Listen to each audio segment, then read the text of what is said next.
तो बच्चों कैसे हैं आप सब। जैसा कि आप सबों को पता होगा, झारखंड बोर्ड के क्लास 9 की वार्षिक परीक्षा 11 अप्रैल 2023 को होने जा रही है और इसके लिए जैक बोर्ड ने सभी विषयों के प्रश्न पत्र का मॉडल सेट जारी कर दिया है।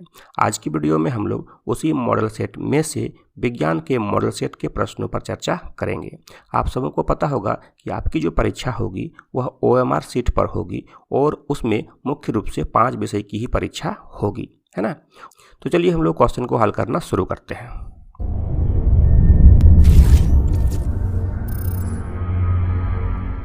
देखिए, आप मेरी स्क्रीन पर देख सकते हैं झारखंड शैक्षिक अनुसंधान एवं प्रशिक्षण परिषद रांची झारखंड द्वारा, और ये है आपका मॉडल प्रश्न पत्र का सेट 1, ठीक है। और इस मॉडल सेट के लिए आपको जब आप परीक्षा देंगे तो आपको 1.5 घंटे का समय मिलेगा और पूर्णांक होंगे 40। आप देख सकते हैं यहाँ पर कुछ सामान्य निर्देश है कि कुल प्रश्न होंगे 40, सभी प्रश्नों की उत्तर देना अनिवार्य है और प्रत्येक प्रश्न के लिए 1 नंबर मिलेगा, आपको 1 मार्क्स दिए जाएंगे और प्रत्येक प्रश्न में 4 विकल्प रहेंगे जिसमें से कोई एक विकल्प आपको चुनना है।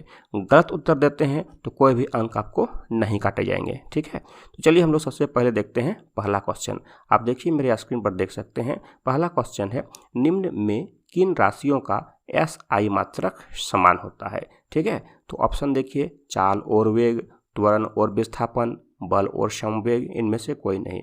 तो ये जो देख रहे हैं पहला वाला ऑप्शन ए, ये इसका सही उत्तर है, क्योंकि चाल और वेग दोनों का SI मात्रक जो होता है वह मीटर प्रति सेकंड ही होता है। चाल का भी SI मात्रक होता है मीटर प्रति सेकंड, वेग का भी SI मात्रक होता है मीटर प्रति सेकंड, तो दोनों का SI मात्रक समान है। तो इसका सही उत्तर हो गया ए, चाल और वेग।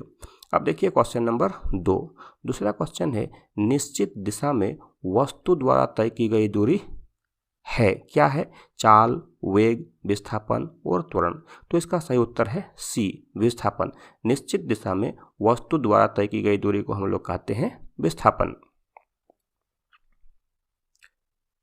उसके बाद देखिए तीसरा प्रश्न, क्वेश्चन नंबर 3, वेग का SI मात्रक क्या है? तो जैसा कि हम लोगों ने अभी क्वेश्चन नंबर 1 पर चर्चा किया था, वेग का SI मात्रक होता है मीटर प्रति सेकंड, जिसे हम लोग इस तरह से लिखते हैं या फिर हम लोग उसको इस तरह से भी लिख सकते हैं।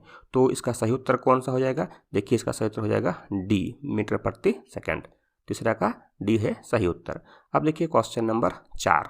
क्वेश्चन नंबर 4 क्या है? स्वचालित वाहनों में एक यंत्र लगा होता है जो उनके द्वारा तय की गई दूरी को प्रदर्शित करता है। इस यंत्र को कहते हैं, क्या कहते हैं? ओडोमीटर, स्पीडोमीटर, थर्मामीटर, इनमें से कोई नहीं। देखिए दूरी को मापने वाला जो यंत्र होता है उसे हम लोग कहते हैं ओडोमीटर, है ना। तो 4 का ए सही है, 4 का ए फर्स्ट। उसके बाद देखिए क्वेश्चन नंबर 5। क्वेश्चन नंबर 5 बहुत ही अच्छा प्रश्न है। यदि पिंड का द्रव्यमान दुगुना कर दिया जाए और उसका वेग आधा हो जाए तो पिंड का रैखिक संवेग कितना होगा? दुगुना हो जाएगा, वही रहेगा, आधा हो जाएगा, 4 गुना हो जाएगा। देखिए इसका सही उत्तर हो जाएगा वही रहेगा, यानी कि 5 का बी। तो कैसे होगा सो देखिए। तो मान लेते हैं पहली स्थिति में संवेग है P1 और दूसरी स्थिति में संवेग है P2। तो P1 हम लोग जानते हैं रैखिक संवेग जो होता है द्रव्यमान और वेग का गुणनफल होता है, तो ये P1 = mv हो गया। जब हम P2 निकालेंगे तो प्रश्न के अनुसार द्रव्यमान को कितना करना है? 2 गुना करना है। तो अब क्या लिखेंगे? m की जगह पर 2m, और वेग क्या होता है? उसका आधा हो जाता है। तो पहले वेग v था तो अब कितना हो जाएगा? v/2। अब देखिए 2 और 2 क्या हो गया? कट गया, और यहाँ क्या बच गया? mv। तो P2 = भी हो गया mv और P1 = भी mv। इसका मतलब दोनों ही स्थितियों में उसका जो रैखिक संवेग है वो समान है, इसलिए इसका उत्तर हो जाएगा 5 का बी, यानी कि रैखिक संवेग समान रहेगा। उसके बाद देखिए क्वेश्चन नंबर 6।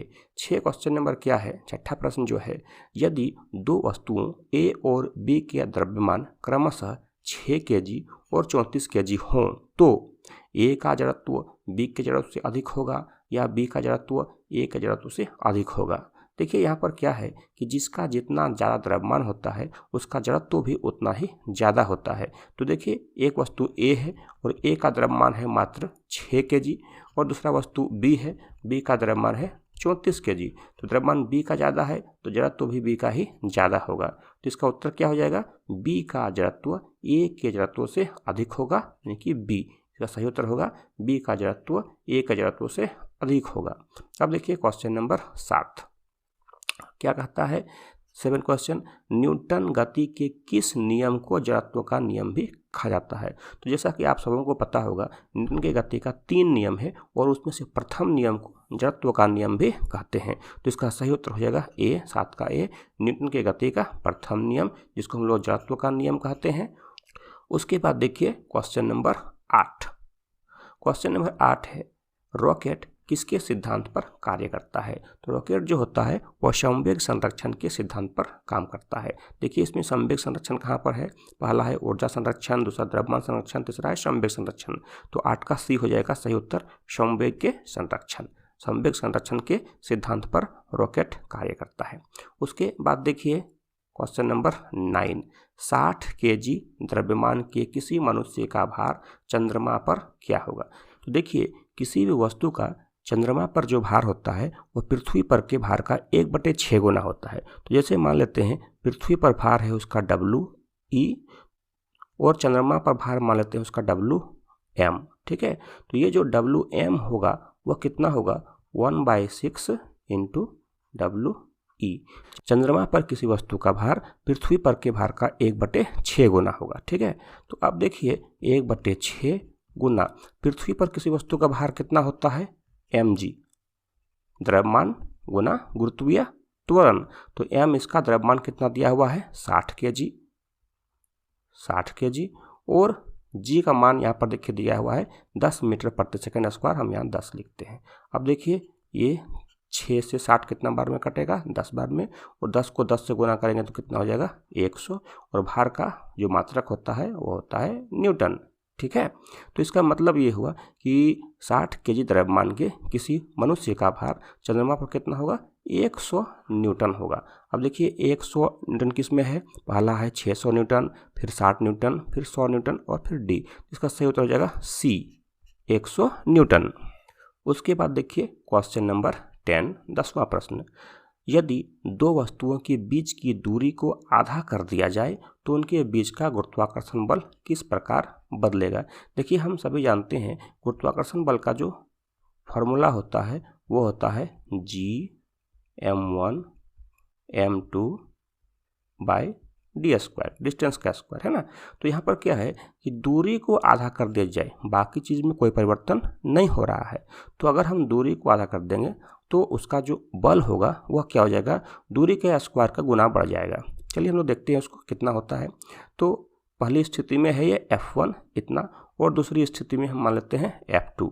तो G सेम, M1 M2 भी सेम, और ये d²। तो d को क्या करते हैं हम लोग? आधा कर दिए हैं, तो इस पर लिखेंगे d/2 का स्क्वायर। तो d/2 कितना हो जाएगा? Gm1 m2 और ये d², और यहाँ 2 का स्क्वायर, 2 दूना 4 हो जाएगा। 4 को हम कहाँ ले जाते हैं? ऊपर ले जा रहे हैं। तो हम इसको लिख सकते हैं 6, और इतना के इसको हम लिख सकते हैं 4, और इतना के बदले हम क्या लिखेंगे? F1। तो ये जो F2 निकला वह क्या निकला? 4 × F1। इसका मतलब यदि दूरी को हम आधा कर देंगे तो गुरुत्वाकर्षण बल जो होगा वह पहले का 4 गुना हो जाएगा। तो देखिए ऑप्शन कहाँ पर है? फर्स्ट है 4 गुना बढ़ जाएगा, 2 गुना बढ़ जाएगा, 2 गुना घट जाएगा, 4 गुना घट जाएगा। तो इसका सही उत्तर है फर्स्ट ए, 4 गुना बढ़ जाएगा। उसके बाद देखिए क्वेश्चन नंबर 11। क्वेश्चन नंबर 11 क्या है? ध्वनि किस माध्यम में गमन करती है? देखिए ध्वनि के गमन के लिए कोई द्रव्यात्मक माध्यम चाहिए, चाहे वह ठोस हो, तरल हो, गैस हो, ठीक है। तो ध्वनि किस माध्यम में गमन करती है? ठोस में भी, तरल में भी, गैस में भी। तो इसका उत्तर हो जाएगा डी, उपरोक्त सभी। उसके बाद देखिए क्वेश्चन नंबर 12 क्वेश्चन में है, वायु में ध्वनि तरंगे निम्न में से किसका उदाहरण है? तो देखिए ध्वनि तरंग जो होती है वो अनुदैर्घ्य तरंग होती है। तो इसका उत्तर हो जाएगा ए, 12 का ए, अनुदैर्घ्य तरंग। वायु में ध्वनि तरंगे अनुदैर्घ्य तरंगों का उदाहरण है। उसके बाद देखिए क्वेश्चन नंबर 13, मानव श्रवण की श्रव्य परास की ऊपरी आवृत्ति सीमा लगभग होती है, कितनी होती है? तो मानव का जो श्रव्यता परिसर है वो 20 हर्ज से कहाँ तक है? 20,000 हर्ज तक। तो ये निम्न सीमा है और ये ऊपरी सीमा है। तो ऊपरी सीमा कितना है? 20,000 हर्ज। अब देखिए इसमें से 20,000 हर्ज किस में है? फर्स्ट पहला वाला देखिए 20,000 को लिखा हुआ है 20 और K और HZ, ये किलो हर्ज है। किलो का मतलब आप जानते हैं 1000 होता है, तो 20 KHZ मतलब 20 किलो हर्ज। तो इसका उत्तर हो जाएगा 13 का फर्स्ट। उसके बाद देखिए 14 नंबर क्वेश्चन। 14 नंबर में क्या है, 14 नंबर में क्या है, दो विभिन्न पदार्थों के कणों का स्वतः मिलना क्या कहलाता है। दो विभिन्न पदार्थों के कणों का स्वतः जो मिलना होता है उसको हम लोग कहते हैं विसरण, और ये हो जाएगा क्वेश्चन, इसका आंसर हो जाएगा बी। उसके बाद देखिए क्वेश्चन नंबर 15। 15 में क्या है, बर्फ का गलनांक कितना होता है। तो बर्फ का गलनांक होता है 273.16 केल्विन। ये याद रखेंगे, ये बहुत ही इंपॉर्टेंट क्वेश्चन है।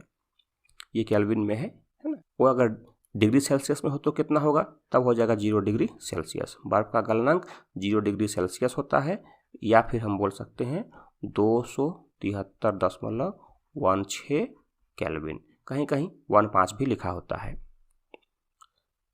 उसके बाद देखिए क्वेश्चन नंबर 16, 16वां प्रश्न। निम्नलिखित में किसे सबसे अधिक संपीड़ित किया जा सकता है। नमक को, तेल को, हाइड्रोजन गैस को, जल को। देखिए गैस को संपीड़ित सबसे अधिक कर सकते हैं क्योंकि गैसों के अणुओं के बीच सबसे अधिक अंतराणुविक स्थान होता है, ठीक है। तो इसका सही उत्तर हो जाएगा सी, हाइड्रोजन गैस। हाइड्रोजन गैस को इन तीनों की अपेक्षा सबसे अधिक संपीड़ित किया जा सकता है। चलिए देखते हैं हम लोग 17वां प्रश्न। 17वां प्रश्न है, निम्नलिखित में से कौन यौगिक का उदाहरण है। इनमें से यौगिक कौन है। लोहा, पित्तल, जल, तांबा।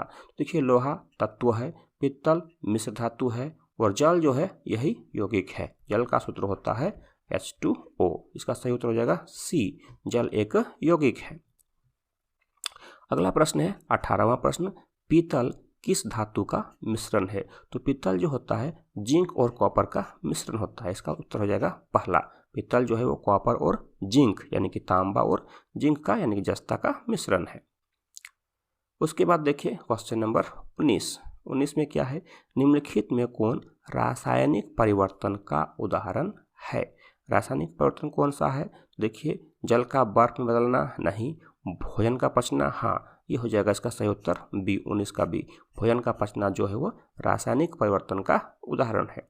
उसके बाद देखिए क्वेश्चन नंबर 20। सोडियम ऑक्साइड का सूत्र निम्नलिखित में कौन है। तो सोडियम ऑक्साइड का सूत्र होता है Na2O। अब देखिए Na2O किस में है, पहला नहीं दूसरा, बी नंबर इसका सही उत्तर है Na2O। ये सोडियम ऑक्साइड का सूत्र है।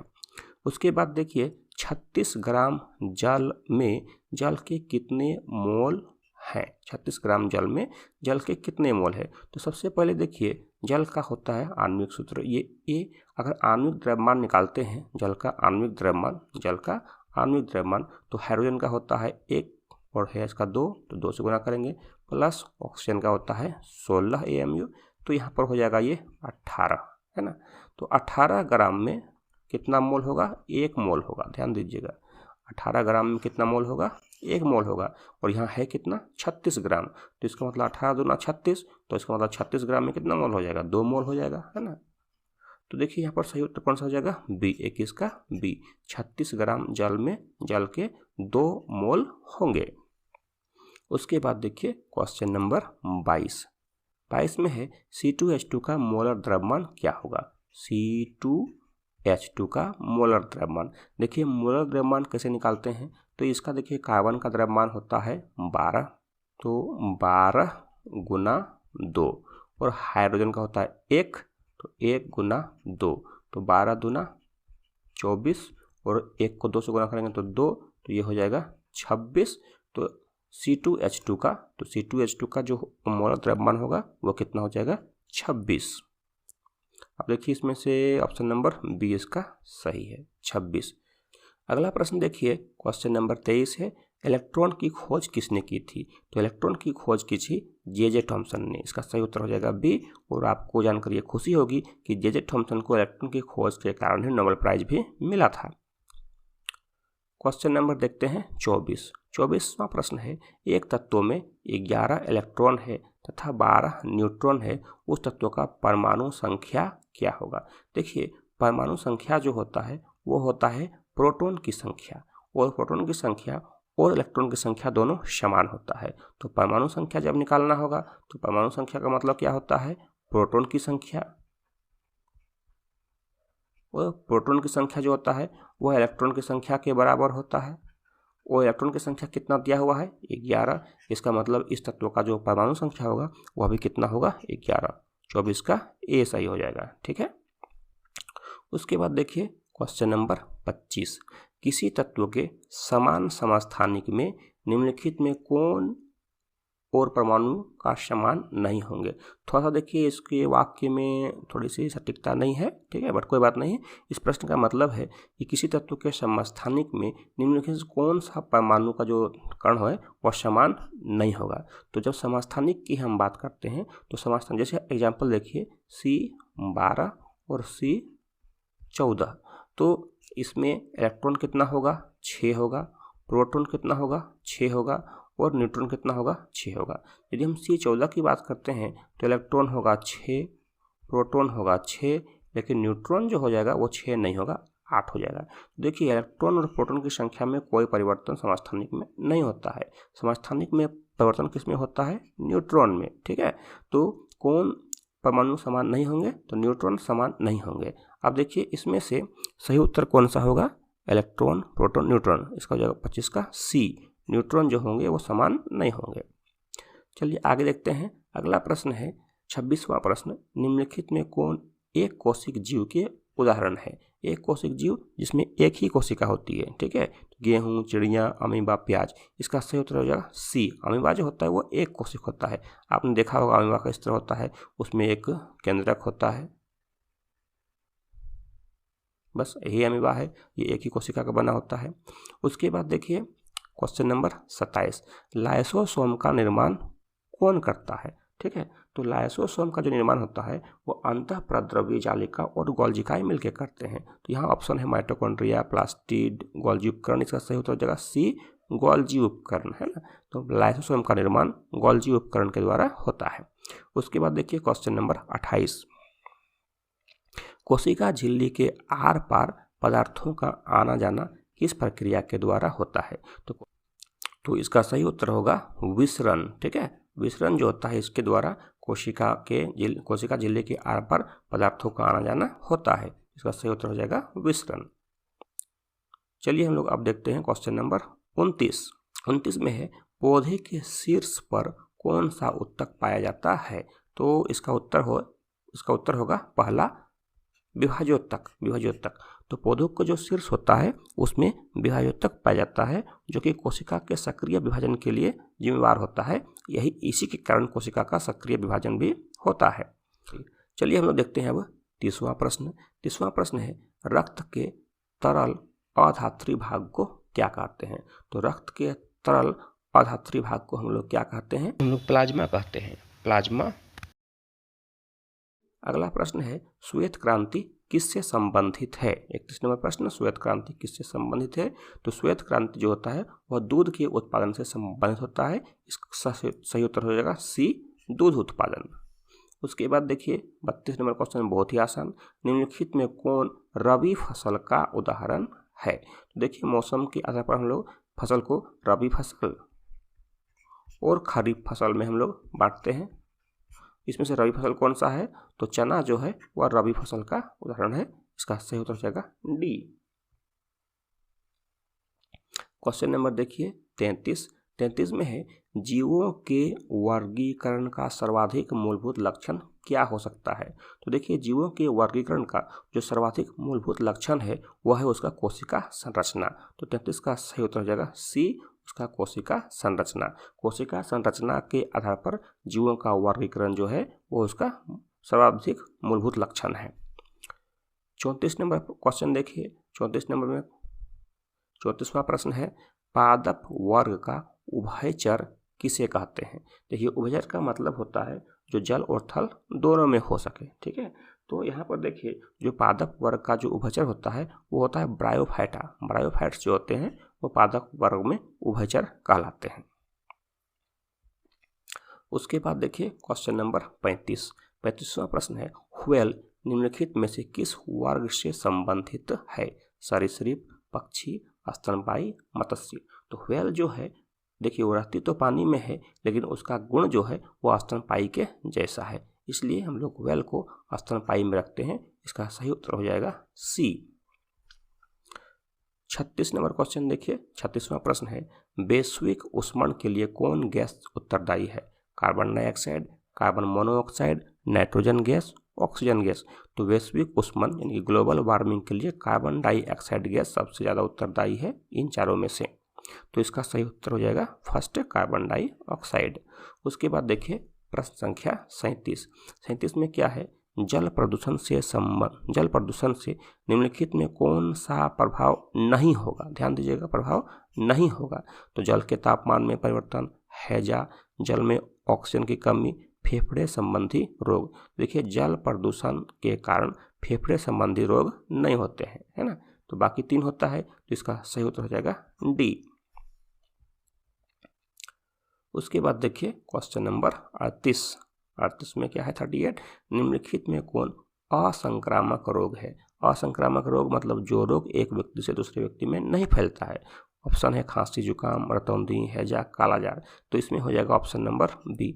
रतौंधी जो होता है वो विटामिन ए की कमी से होता है रतौंधी जो होता है वो विटामिन ए की कमी से होता है ना, और यह एक व्यक्ति से दूसरे व्यक्ति में नहीं फैलता है। तो इसका सही उत्तर हो जाएगा बी। अब देखिए क्वेश्चन नंबर 39 में क्या है, निम्नलिखित में कौन दीर्घकालिक लोग के उदाहरण है? देखिए यहाँ पर लोग के जगह पर होना चाहिए रोग है ना, तो निम्नलिखित में कौन दीर्घकालिक रोग के उदाहरण है?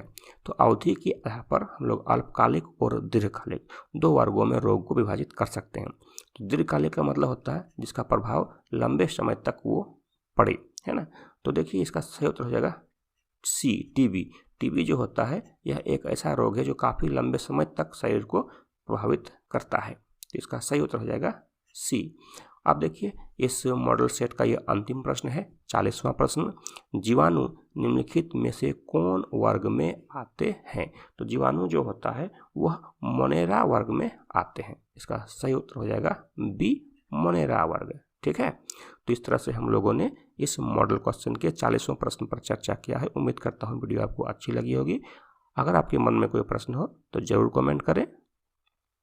फिर मिलते हैं अगले वीडियो में, तब तक के लिए जय हिंद।